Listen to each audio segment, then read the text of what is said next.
fortunately, depending on how you're looking at it, we are doing this online. So we're trying some new technology here with Be Live, and just wanted to just touch base about a lot going on, a lot of free agency things happening, draft talk. So we got a whole massive rundown of things we're going to talk about today. Obviously, we're going to talk about Brady and Gronk, Todd Gurley, Melvin Gordon, DeAndre Hopkins, all on new teams, David Johnson on a new team. We're also going to talk a little bit about the draft itself, but specifically about fantasy implication for the draft. Of course, I have to start, Brian. Well, number one, congratulations on your graduation. Certainly the first time you've been on this particular podcast since you graduated. So how's it feel to be a graduate of Central Penn? I mean, I am just very excited. This is something I've been waiting for a long time. And I mean, just excited to still be with the Central Penn community, Miller. It's really exciting. And Tyler, it's a pleasure to have you. You will be graduating here very soon. But so for now, you're still a student. How have you been dealing with the quarantine? I think might be some technical.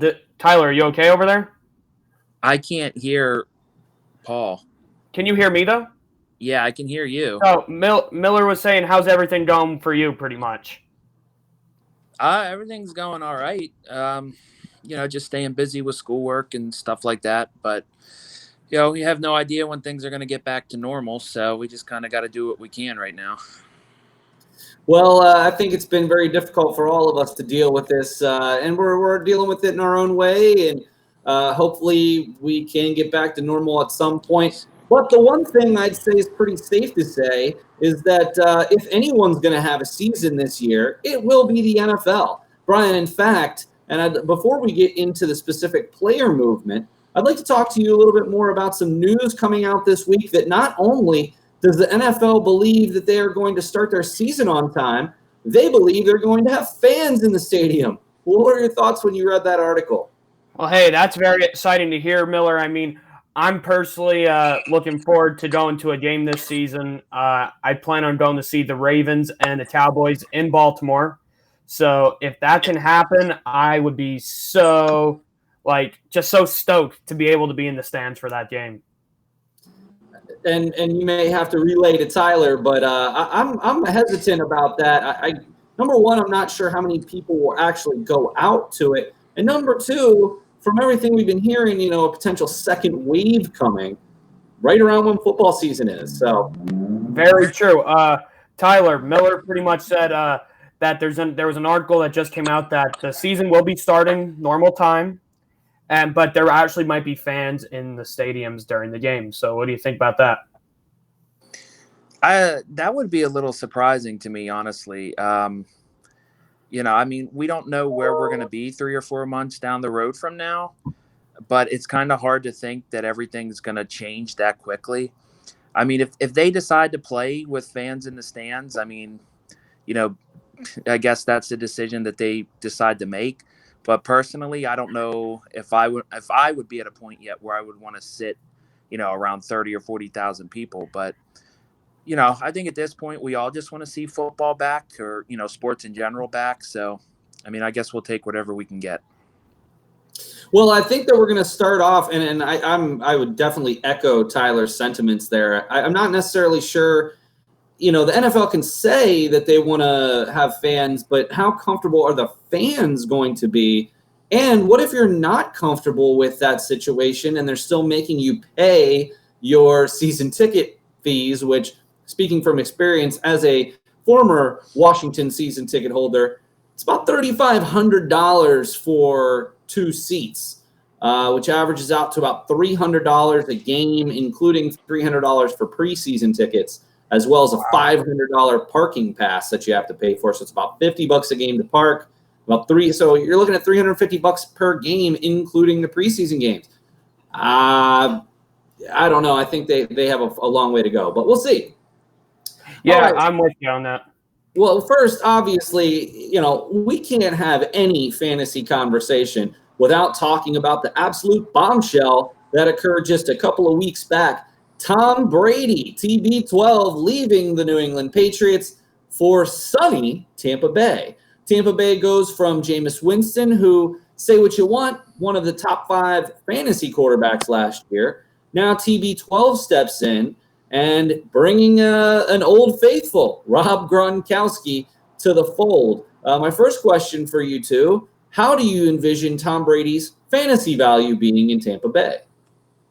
So, Tyler, pretty much Miller brought up about Tom Brady going to Tampa Bay, and with Rob Gronkowski and all that, with how's that going to impact fantasy-wise. I think, honestly, Tom Brady's going to have a great fantasy season. They went out and grabbed Rob Gronkowski, obviously, Mike Evans, Chris Godwin's there, Cameron Brate, O.J. Howard. O.J. Howard's still there's question marks next to him if he's going to actually be playing for Tampa Bay.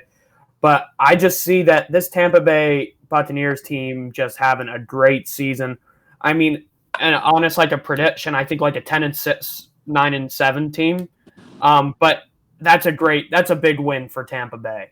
And when I was down there about, 2 months ago at this time, no one deserved this more than the city of Tampa Bay. Their fans are just really deserving. They love their football, and I know that Tom Brady down there will change culture. Tyler, your thoughts? Yeah, I think, I don't really think anybody saw him signing with Tampa Bay to begin with. It's still kind of hard to believe that he actually left New England, but I think he's going to a good position. Like you pointed out, he's going to have a lot of weapons around him on offense. A big thing about it is, will the offensive line hold up for him like they did in New England? They went out and drafted that Tristan Wirfs from Iowa, who I think will really help, beef up their offensive line and protect them. But that remains to be seen. And then, of course, it also, we wait to see what the defense does. The defense has to hold up. They can't give up 30 or 40 points a game and then think that, Brady's going to be able to come back every time. So your predictions of, 10-6, 9-7, I think would sound about pretty right. 2 comments here. Number one, you can't hold the defense against Tampa Bay last year. When you have, how many picks did Winston picks and fumbles? He turned the ball over 35, 40 times last year.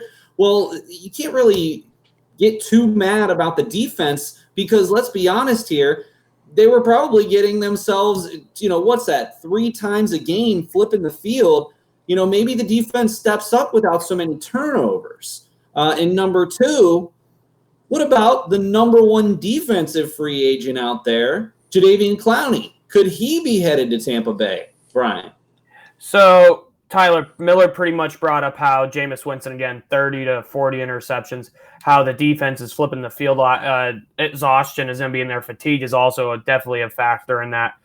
Then he also brought up the possibility Jadeveon Clowney may be going there. That defensive line is pretty solid. But if they could add Jadeveon Clowney to that, it only makes the team look better. Vita Vea and Ndamukong Suh, Jason Pierre-Paul on that D-line, then Shaq Barrett there. Jadeveon Clowney would really help. If Tampa Bay could pull that off, that's a marketing dream. You can market that team so well. And I'd be very excited to see how they would play out. Yeah, I think that would be interesting to see him go there. It's kind of a surprise that he's still out there in the free agent market. I think he's still looking for his big contract. At this point, I don't know if he'll get it. Maybe Tampa brings him in on maybe a short 1 or 2 year deal to see how it can work out. But yeah, that would definitely be exciting. Well, we're going to move along to Phillip Rivers going to Indianapolis. I was actually surprised that was his landing spot. Brissett was good, but not great. I think the Colts see that they've got a window with some excellent young players, and they bring Phillip Rivers in on a 1-year deal, 1 year, $25 million, Brian. I was very surprised that he only got a 1-year deal in free agency. I thought he would at least get 2 or 3 years. He's still got plenty left in the tank, in my opinion. So this signing tells you a lot about the quarterback market right now. There are a lot of quarterbacks right now looking for jobs, including a guy who's a former MVP, Cam Newton. So, Phillip Rivers again. I'm sorry, I can't hear you. He'll go to New England. Yeah. But I think right now with Phillip Rivers, he's going to be 38, 39. the 1-year deal, I think that's a smart move on him, if any. I think that's a really good smart move for him because then he could, let's say, re-sign or go somewhere else. I mean, I think the Colts, I mean, that's a win for them also because, again, next year, obviously, it's going to be about Trevor Lawrence. That's what the goal is for next year. So I think there's going to be multiple teams going out for him. Or maybe the Patriots just roll with Stidham and try to tank for Lawrence, you know? Yeah. Who knows? Yeah. So, Tyler, Miller pretty much just asked about Phillip Rivers and what your thoughts are on his 1-year, $25 million deal. I think that was kind of a steal for the Colts, honestly. I mean, they had issues at the quarterback position last year. You know, they had Brissett in there, but he really wasn't too great. So I think to bring Phillip Rivers in, and then they also drafted, I think his name was Jacob Eason, was the kid out of. So, you know, for him to be able to sit behind Rivers and learn, I think is really going to be able to help his growth. And, you know, if Phillip wants to play longer than this year, the Colts might even decide to bring him back. But getting him on a 1-year deal at this point in his career, I think, was a steal. Well, when you have that many children, he's going to have to play as long as he possibly can to keep those kids fed, you know? And I really thought that's who Tampa Bay was going to roll with. I mean, Phillip Rivers had a house in Tampa Bay. So I really thought that's who they were going to go with. But, I mean, Tampa Bay got the most prized possession in NFL free agency this year. I agree. I think Phillip Rivers is going to be a good choice. I think that they still have some vertical threats. Obviously, T.Y. Hilton. Ebron did leave and go to the Steelers. But I do think that their offensive line is good enough. They've got some good running backs. I think that it's a good choice. Does it make them all that much better? I don't know, but that remains to be seen. Well, hey, let's move on to the Carolina Panthers, Brian. As you mentioned, Cam Newton no longer with the team. Frankly, not with any team at this point. Did hear some whispers of him potentially going to the Washington Redskins. Unfortunately, or fortunately, depending on how you look at it, they got the other Carolina Panthers quarterback. So no real indication on where Cam Newton might end up. I've heard whispers of New England. There's all kinds of maybe potential landing spots, but you got to figure he's going to find a job.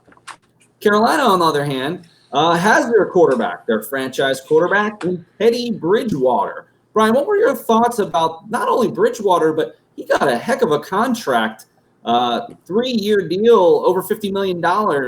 What were your thoughts on Teddy Bridgewater here going to Carolina? Well, I've always personally been a fan of Teddy, and I mean, he was a guy that was going to Minnesota. He actually played very well until he had that gruesome injury a few years back. It's like an Alex situation. Yes, very similar. And I mean, Teddy Bridgewater, a lot of people just forgot about the guy. And I mean, he came back, went down to New Orleans, played backup. And then when Drew Brees got injured, he looked very good. So, I mean, him going to Carolina, I mean, this just tells you with the new staff they put into place, this is their future. And I mean, they locked up McCaffrey. So, I mean, it seems like they're just ready to rock and roll.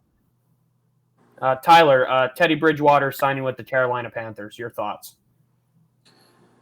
I mean, it doesn't really surprise me. I mean, it wasn't really certain that they were going to stick with Newton for much longer. So I actually read reports that Bridgewater would have been happy staying in New Orleans, you know, backing up Brees. But, you know, it's good for him to finally get another starting job. And I think he's going to do well. You know, like you pointed out, they locked up McCaffrey. And then in the draft, they went all defense. So they really stacked up their defense. And I think they're going to be in a good position to, you know, potentially have a good shot to take on to take on the Saints and the Buccaneers. And I'm sure that Tyler is happy that in the second round, Carolina got Gross Matos from Penn State, who was actually a number one talent. Really surprised he slid to the second round. One more thing that you want to keep in mind. Also, Carolina brings in Robbie Anderson, former Jet. I think that could be he's a dynamic player and definitely bringing some a potential to stretch the field for the Carolina Panthers. And, you know, one thing that you got to say about Bridgewater, he has got an arm. I'm not sure how much you both really know this. he is probably in the top 5 of the league for how far he can throw the ball. This guy's got a rocket arm. And I foresee fantasy-wise, Robbie Anderson is going to go way undervalued next year. And in fact, kind of looking forward to maybe our August podcast, hopefully when we can see each other again. I'm going to have him on every sleeper list that I have, Robbie Anderson. Brian, what do you think about Robbie Anderson in that offense? So Robbie Anderson, again, he's going to probably go in as the number 2 option, I would say, behind DJ Moore. But, I mean, with Carolina's offense, you obviously know who his number 1 target's going to be. It's going to be Christian McCaffrey. So, I mean, adding DJ Moore onto that with Robbie Anderson, I mean, this offense can be very explosive. This offense, they can run the ball with McCaffrey or Teddy. Teddy can still run. So, I mean, it'll be really interesting to see where they go. I just like what the Carolina Panthers are doing, and with the new staff in place, I mean, it can be really interesting to see how they do. This NFC South is going to be really interesting. Who gets last place? And I mean, the last place team can end up with like a 7-9 record. It can be that competitive.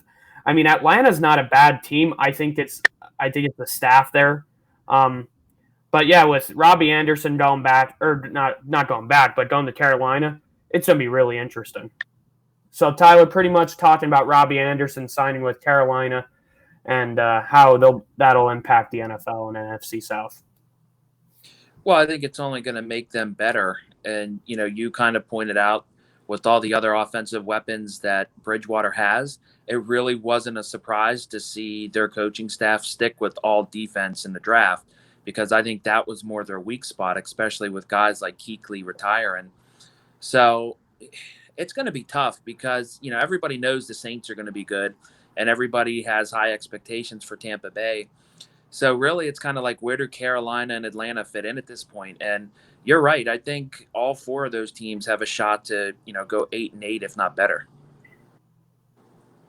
Moving on, one big surprise that we saw was, number 1, the Bears bringing in Nick Foles. Number 2, declining the 5th-year option on a former number 2 overall pick, Mitch Trubisky. Brian, what in the world are the Bears doing at quarterback? So, again, a great question with Chicago. Bringing in Nick Foles, a lot of fans were not happy with this choice. I mean, Nick Foles, again, last season was injured most of the year. Gardner Minshew obviously played decent for a 6th-round pick, coming in, taking the starting job. And the declining the option of Mitch Trubisky, I mean, I'm going to be honest, I don't really know what to think about that situation. I sometimes thought they were committed to him. Now it seems like they're not going to be committed to him. I just don't know what to take on the whole Mitch Trubisky situation in Chicago. So, yeah, Tyler, just talking about Mitch Trubisky getting his option declined and then picking up Nick Foles. Well, the Bears declining his option really isn't surprising. I think, when they took him with the first, a high first-round pick, there was high expectations. And in my opinion, he's kind of underperformed. Now, the team in general hasn't been real great, so I think that's his fault. But, there's always going to be that comparison. Well, hey, they could have had Patrick Mahomes in the same draft. But I think them getting Nick Foles was kind of like, okay, Trubisky's kind of on his last string here. He's either going to have a good season. If he doesn't, he's gone. So bringing in Nick Foles, I think, is going to be an excellent backup as long as he can stay healthy. And also bringing in Jimmy Graham, but also from what I've been hearing, Brian, not only do they have Jimmy Graham, they have 10 tight ends on the team. Yeah, that's where I was going with this. So they drafted several.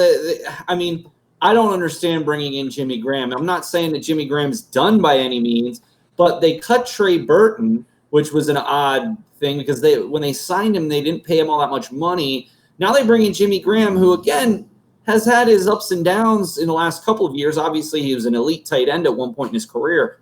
What are they doing? It's a great question. I don't understand why you need 10 tight ends on a roster. I mean, they drafted the tight end out of Notre Dame, who I think can honestly be a solid player for their team. But Jimmy Graham, again, not really I would not have signed Jimmy Graham. honestly, I could have saw Jimmy Graham going to a team like the Saints going back, or a team. I know my team personally needs a tight end. I mean, Jarwin's good, but we need a backup after that. So, I mean. And to your point, very surprising to see Jason Witten going to the Raiders. I mean, Witten going to the Raiders. I mean, the fans, if you want to know the truth, the fans wanted Jarwin to be the number one tight end so we could start looking at the future. And, I mean, now Witten I thought would have just retired again before going to a different team. But, I mean, you can't be upset for the guy. I mean, the team just didn't offer him a deal. The team pretty much said, we're not going to bring you back. So, I mean, I'm not upset for the guy. I wish him the best. I was just very surprised. Tyler, what do you think about Witten going to Oakland? Or Las Vegas, I'm sorry. Las Vegas. I don't know. I was a little shocked that he went there. Like exactly what you said. I thought maybe he just came back to play a few more games and then he was going to retire again. But I think, the Cowboys, did pretty good in the draft. And I don't know about you, but I was a little surprised when I saw that Andy Dalton was signing there. And it kind of makes me wonder if maybe now Dak loses leverage on his contract talks. What do you think about that? I mean, as a Cowboys fan, and I'm a huge Dak fan, it kind of was like I'm really hoping right now this isn't like they're like I hope they still pay Dak because I really do think Dak Prescott deserves a deal. Now the rumor $40 million, that's ridiculous. No one right now besides your quarterback deserves $40 million. But I hope they keep Dak. I think he's a great part of the culture in Dallas. The players love him. The former players love him, a.k.a. Dez Bryant. So, I mean, we needed a backup quarterback, though. We really did need a backup quarterback. Well, let's move right along. We were talking earlier about the NFC South. One of the maybe more under the radar free agent signings was Todd Gurley going to Atlanta. And what is even more surprising is he only signed a 1-year, $5 million deal to go to Atlanta. Brian, what is going on? I guess I understand the Rams moving on from him with his injury background, but he's still an effective player. How did the Falcons I guess my question is, how did no one else offer him anything more than $5 million?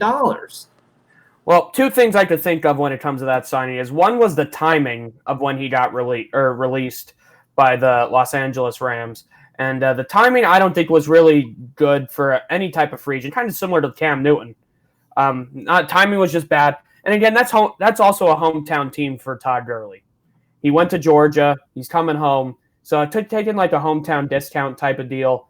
And the interesting thing I heard is that he's going to be wearing number 21. And most people know number 21 for Atlanta Falcons was Deion Sanders. Yeah, so that one really surprised me. But yeah, for $5 million, I mean, I think that all had to do with timing. I mean, teams are spending money in free agency before that.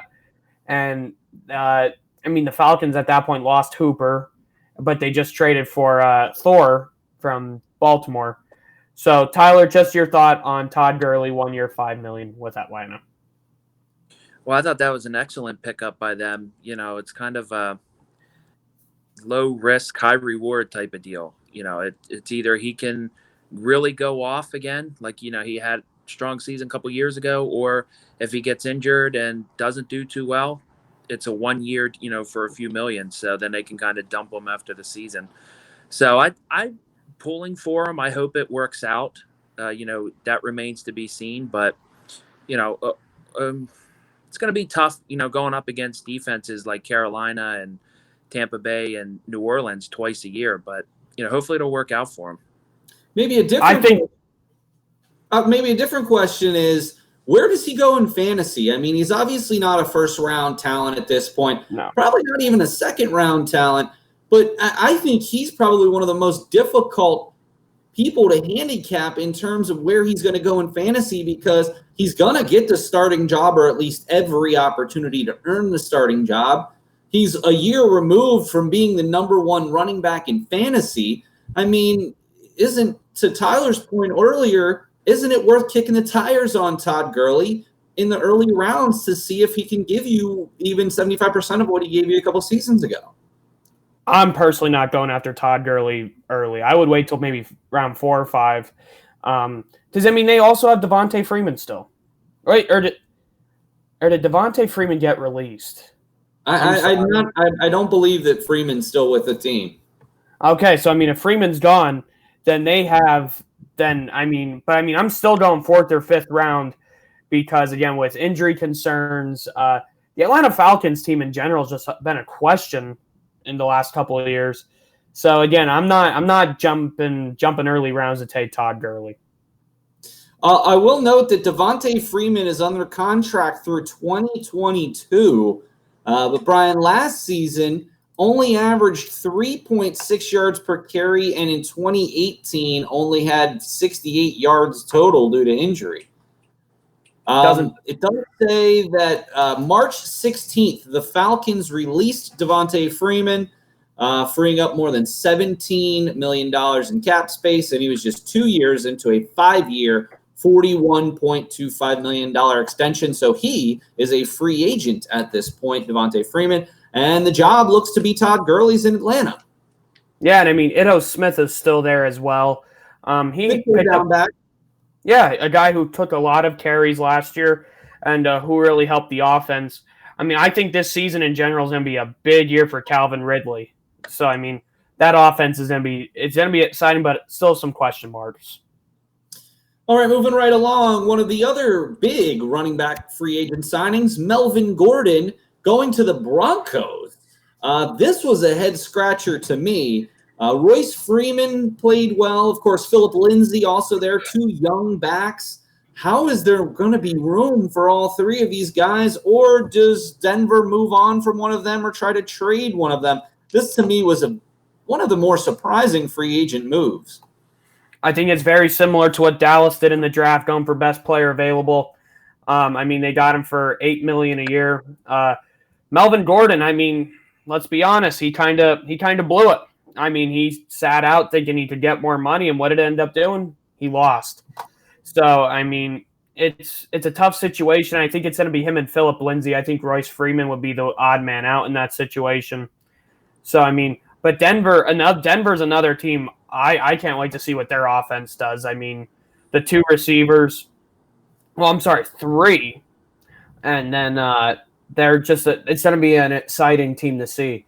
Tyler, talking about Melvin Gordon, Royce Freeman, and Phillip Lindsay, the acquisition of Melvin Gordon.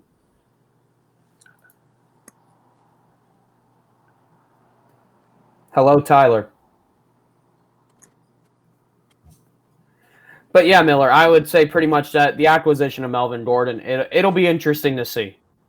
I was just very surprised that they kind of gave up so quickly on Royce Freeman, who definitely showed some really great, when he had the opportunity, he really showed some impressive numbers when he did have the opportunity to get the ball. Lindsay was an unrestricted, undrafted free agent, but he's proven himself over the last few years.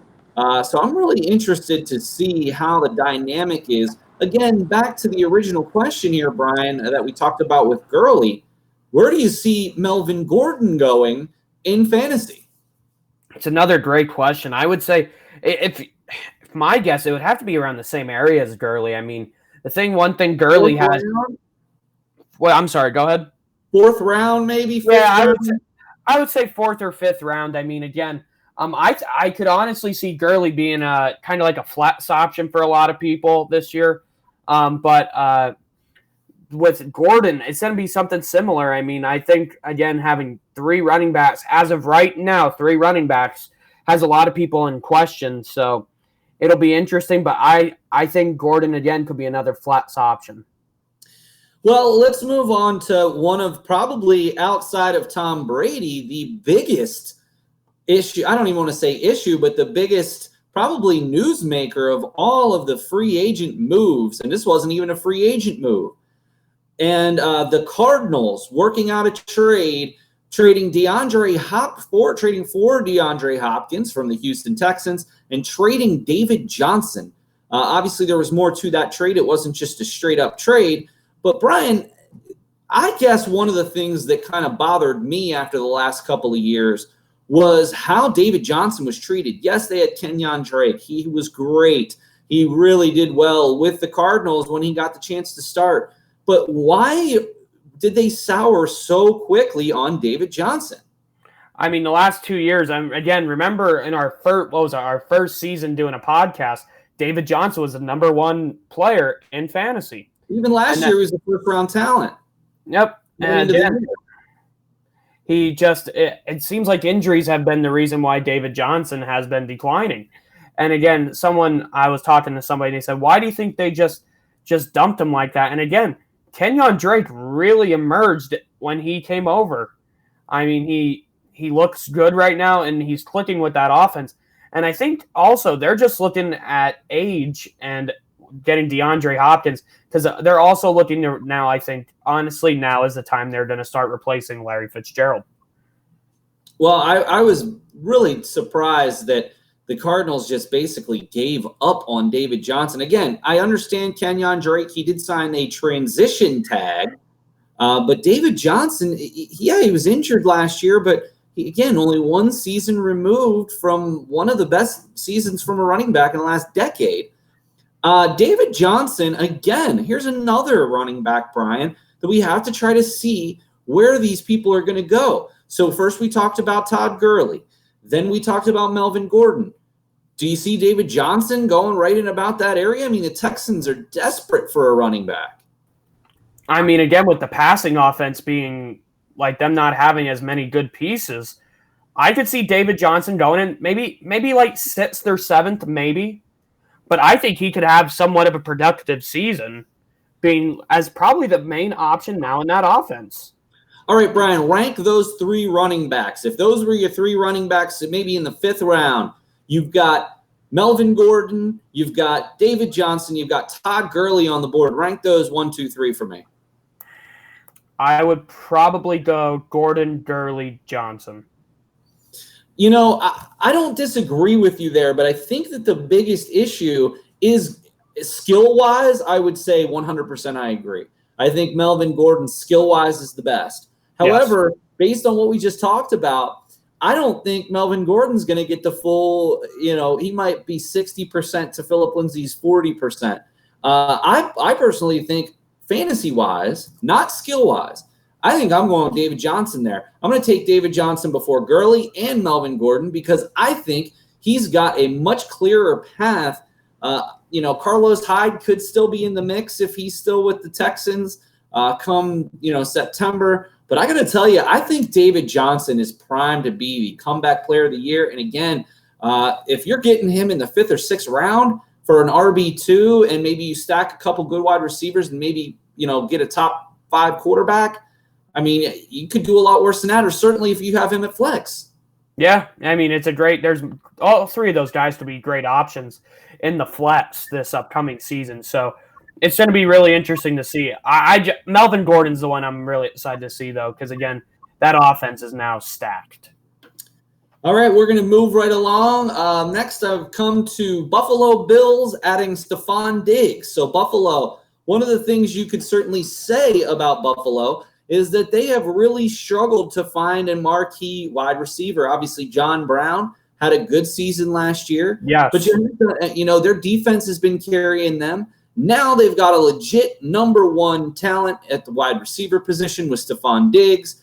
I was surprised Minnesota let him go, but obviously they were having issues there last year as well. What are your thoughts, Brian, on Stephon Diggs going to Buffalo for Josh Allen? I mean, it pretty much solidified them as the favorite to win the AFC East. I mean, who would have thought, right? Yeah, I mean, Buffalo, the Bills Mafia is very excited right now. But, I mean, that team in general, I like what they have. I mean, their defense is solid. Micah Hyde being there. That offense, Josh Allen. They still have John Brown and Cole Beasley still there. So 3 great options for him. And then Devin Singletary still in the backfield. So again, it's gonna be a very exciting season for Buffalo. Let's see if we can get Tyler in on this. Hey Tyler, can you hear me? We can't hear Tyler.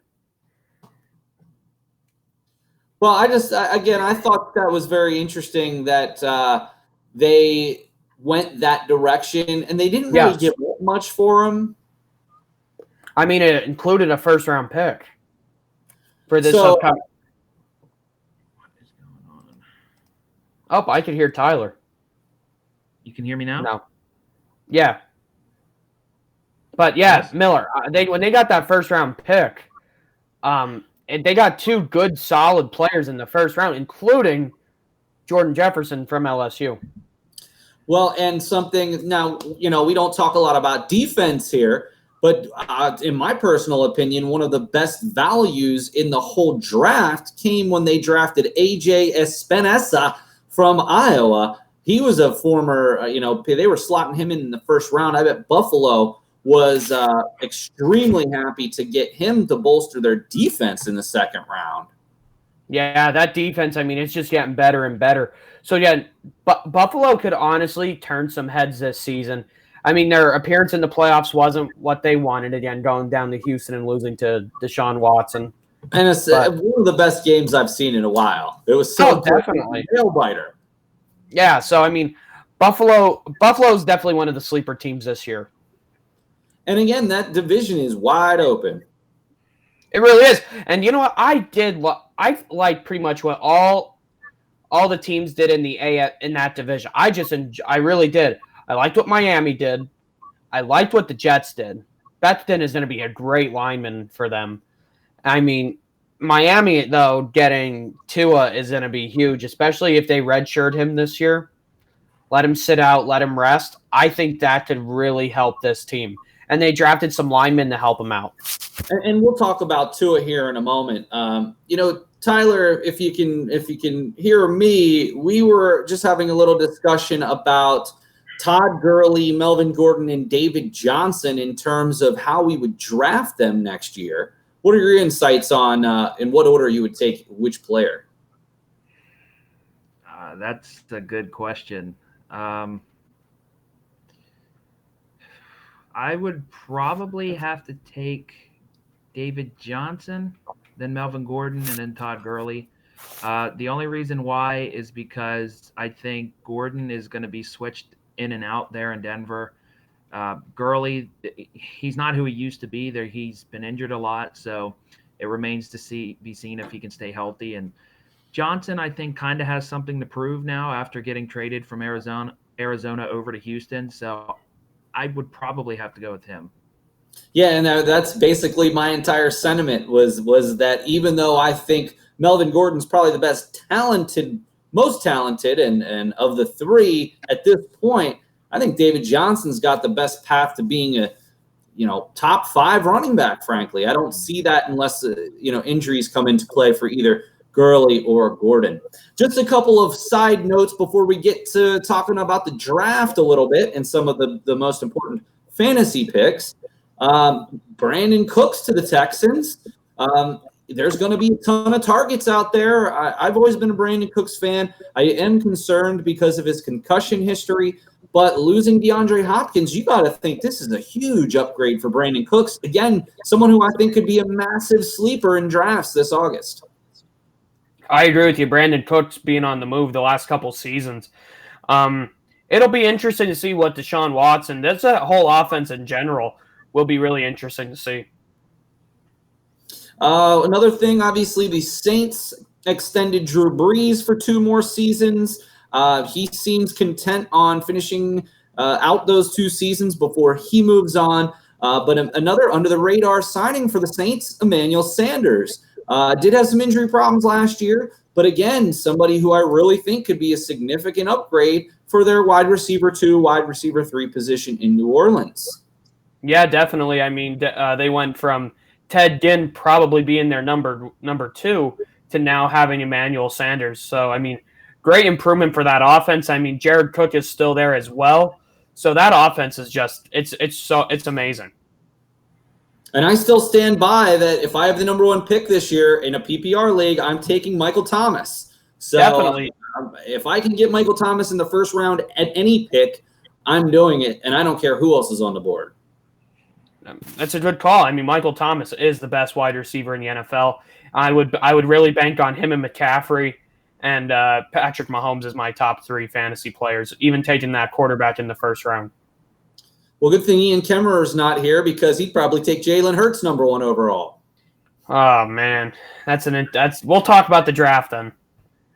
That was really it. Other than the Texans also picking up Randall Cobb, so the Texans' offense is going to look really different this year. No Hopkins, but you've got Cooks and Cobb and David Johnson. So a downgrade, yes, but it's hard to say hopefully they click because that was one of the more high-powered offenses in the league.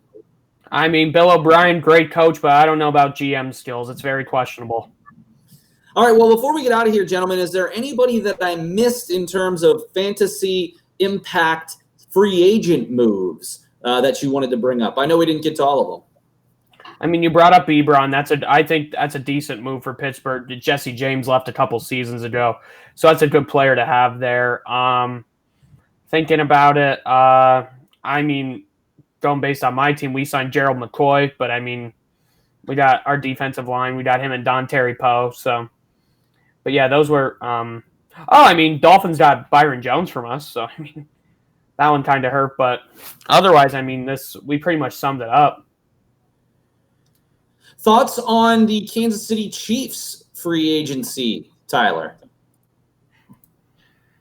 I think they did pretty well.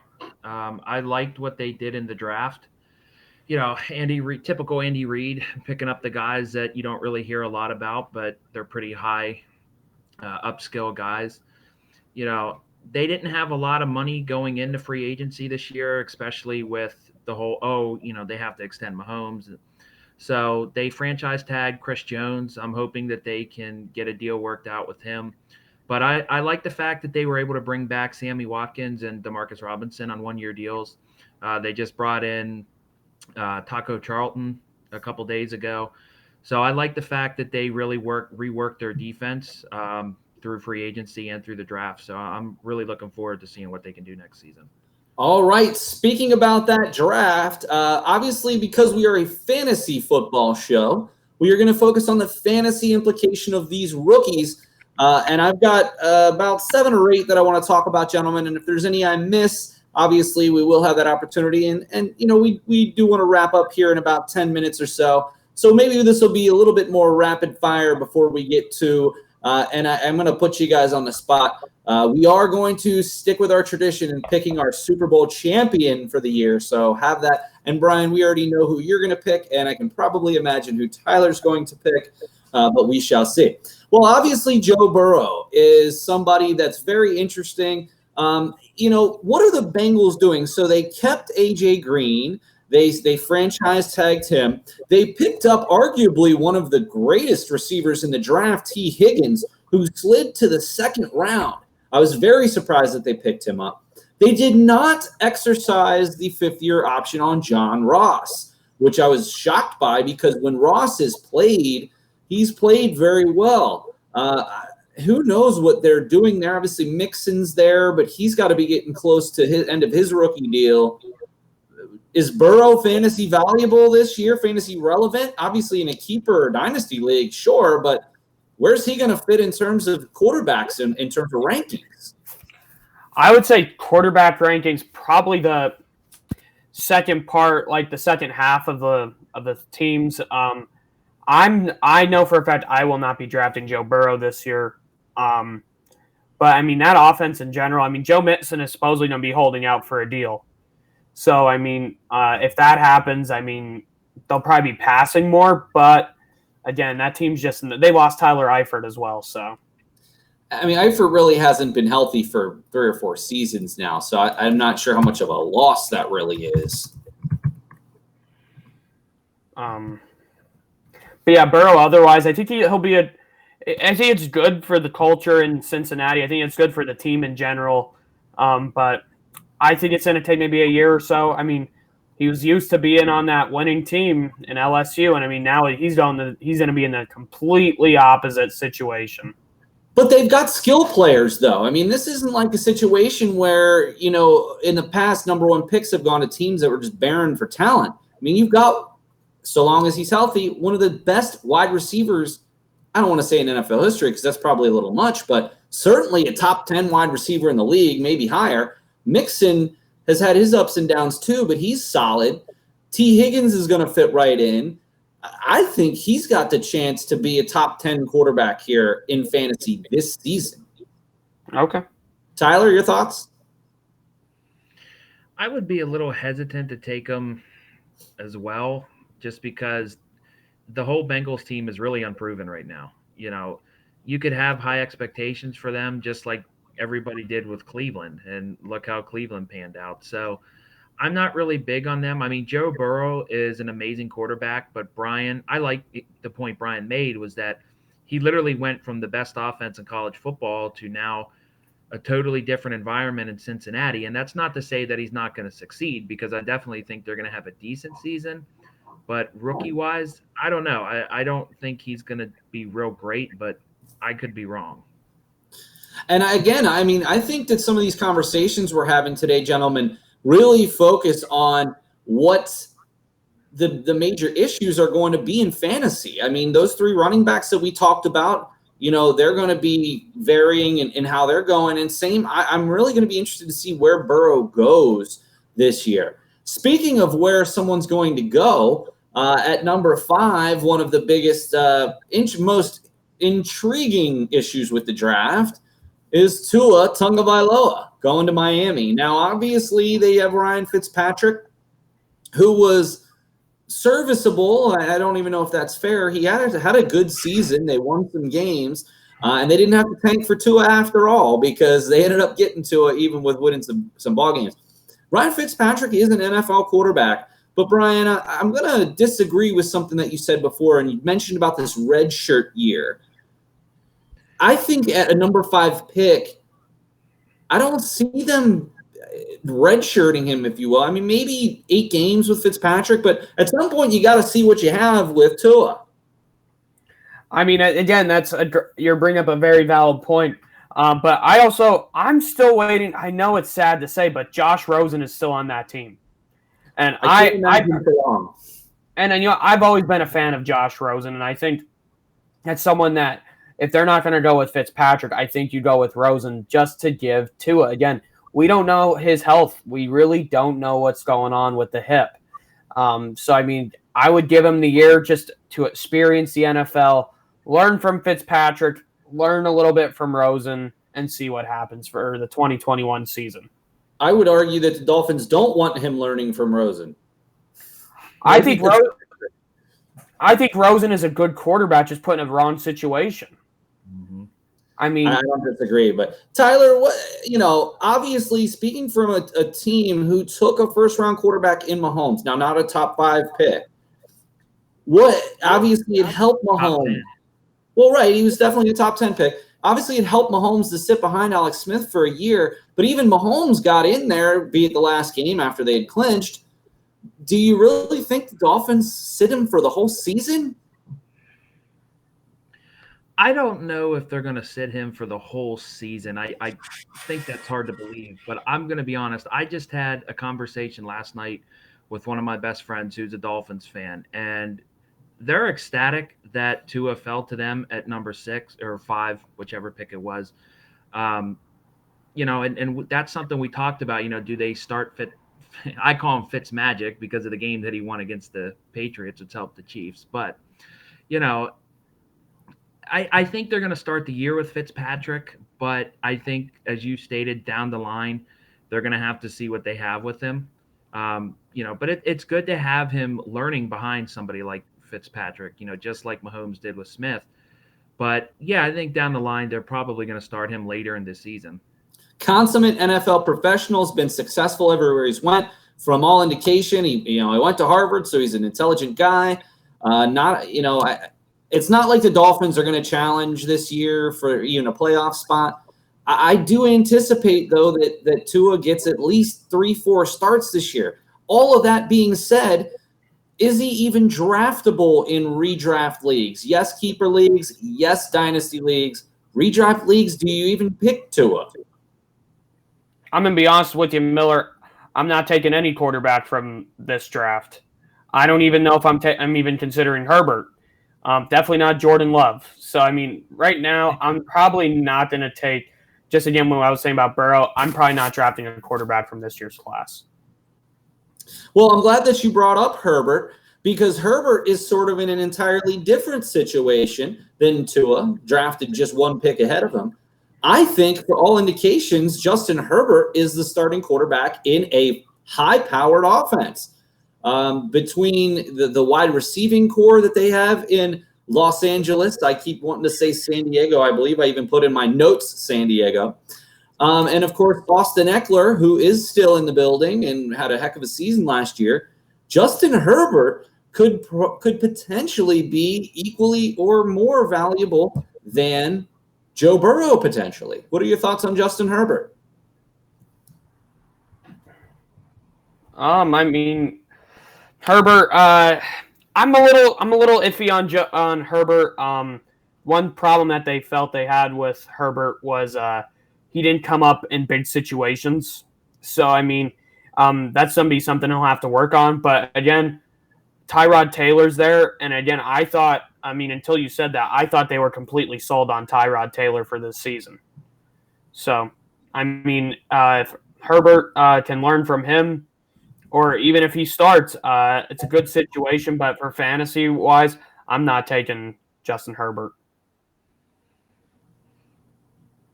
Tyler, your thoughts? Yeah, I mean, if I were a Chargers fan, I would not be comfortable with Tyrod Taylor starting. I think if you're taking Herbert, as a high first-round pick, I don't think there's really too much of high expectations for the Chargers maybe to sneak into the playoffs. But so I think it would be a good position for him to start and see what you have with them at this point. And I think that will be interesting. I personally would, if I was looking at these quarterbacks, I would for 2020, of course, I would put Herbert right behind Burrow. Obviously, that's not, but Tua, I just don't even see how he can even be drafted. However, he's so dynamic that if he does play, he's got to be a weekly starter for any quarterback. So maybe if you really want to roll the dice on somebody, and hey, if all indications are that Tua is going to be ready to play, he's not injured according to his camp. Of course, that's what his camp is going to say. I may sneak into the last couple of rounds, especially in some keeper leagues, and draft Tua just to see that upside, because look at what some of these mobile quarterbacks can do. They can put up some serious fantasy points. Look at Josh Allen. I mean, he doesn't have sexy numbers, but what he does have is 50 to 60 rushing yards and rushing touchdowns each and every week. I think Tua might be an interesting late-round sleeper for a backup quarterback. I'm just yeah. Everybody's going to be high on Lamar Jackson, too, with the numbers he put up last season. So I think it's going to be interesting to see who people take, whether it's him or Mahomes first. That's very true. I just want to see a lefty quarterback in the NFL and see how it works out. We haven't seen one since 2016, so. While we're on this topic of quarterbacks, I think one of the most controversial selections in the draft was Jordan Love by the Green Bay Packers. The Packers trading up 5 spots to get Jordan Love, much to Aaron Rodgers' dismay. Interestingly enough, the exact same situation almost happened to Aaron Rodgers when he came into the league. I wonder, is Aaron Rodgers going to be a good teammate to Jordan Love coming up this year and in the future? And, gentlemen, why did the Packers do this? It's been well documented that they have not drafted a first-round wide receiver in nearly a decade. Why would the Packers do this? No, great question. I mean, I was very surprised by the pick of Jordan Love. I mean, Jordan Love, I like the player. I'm a huge fan. Just not the team. I mean, it's really if I'm Aaron Rodgers, I'm a little like, yo, what's going on here? But again, Aaron Rodgers, I guess, supposedly texted him the next day saying, like, let's get to work and all that. So Aaron Rodgers, it seems like, is being a team player here. But again, this is going to take a couple of years for Jordan Love to step on the field, because Aaron Rodgers is still 36 years old and still has a lot of gas in the tank. Well, he says he wants to play till he's at least 40, which by that time, the rookie contract would be going into the 5th year. It just doesn't seem – I think there's more to this. I think either Rodgers gets dealt within the next year or two, or I'm just not really sure what they were thinking. Tyler, what are your thoughts on this? Well, it's kind of funny because Aaron Rodgers was literally Aaron Rodgered. What happened when Brett Favre was there. So Brett Favre actually came out on in an interview and said that he thinks Aaron Rodgers is not going to finish his career in Green Bay. And I would have to agree with that, just because you don't take a quarterback in the first round to literally just have him sit on the bench forever. Which is funny because they just gave Aaron Rodgers that huge contract extension. What was it, last year, a couple years ago or something like that? And now it's like, okay, yeah, we're going to just take this quarterback because we're not, confident in him anymore. I mean, he still wins games, but it was a surprise that they last season. Yeah. I mean, it was a surprise that they didn't really help him, with any more offensive weapons. That's why I think people are like, oh, you took another quarterback, but you couldn't get him a receiver. So, but yeah, I don't think that Rodgers is going to finish his career in Green Bay, and I think it's only a matter of time until Jordan Love is the starter. Yeah, they're saying that he's either going to end up in New England or New Orleans. I'm sorry. So yeah, New England or New Orleans. Very interesting to see. One person I did want to mention, but for both of you, obviously my team got the best pick between our 3 teams in the first round with Chase Young. There were parts of me that kind of wanted us to trade away from that pick. We've gone our number 1 top 5 picks the last 3 years, all on defensive players along the defensive line. But Chase Young is just such a once-in-a-lifetime talent. Now to Brian, CeeDee Lamb at wide receiver with the re-signing of Amari Cooper and some other receivers on the team that are poised to make the next step. I was scratching my head that they would pick wide receiver with their first-round pick. What were your thoughts? Best player available. You can't deny that. Best player available. And I think a lot of it had to do with Philadelphia being a couple picks behind. And the reason I believe they drafted CeeDee Lamb was so Philadelphia could not get him. Dallas in general, I'm not trying to be that's my team, but we really did a great job this year. Really did. So, but the acquisition of CeeDee Lamb was very surprising, but it was solely based on best player available. And Tyler, a gentleman that was picked in the first round here, Edwards-Helaire. How much do you know about him, and did you think running back was a good spot for them to take? It didn't surprise me at all that they took a running back, because I heard rumors that they were going to. Now, I didn't think they were going to take Edwards-Helaire, especially when you had guys like DeAndre Swift and Jonathan Taylor still sitting out there. But when they drafted him and I looked up his stats, I mean, this is a guy who had amazing stats last year. I mean, he had like 1,400 rushing yards, double-digit scored touchdowns. And it kind of made me wonder, like, okay, well, they have Damian Williams on the roster, so maybe they use him more as their power back, and then they use Edwards-Helaire as more in the passing game. Definitely. Because they asked Patrick Mahomes, like, okay, who do you want with this pick? And he said, I want Edwards-Helaire. So, when he's picking that guy, there's definitely a way that they're going to get him involved in that offense. Well, gentlemen, that brings us to the end of our discussion. Obviously, we talked to Brady and Rivers and Bridgewater, Foles, Gurley, Gordon. I think it's going to be very interesting, number one, to see how the NFL approaches the situation with COVID-19, if the season starts on time, if there are going to be fans.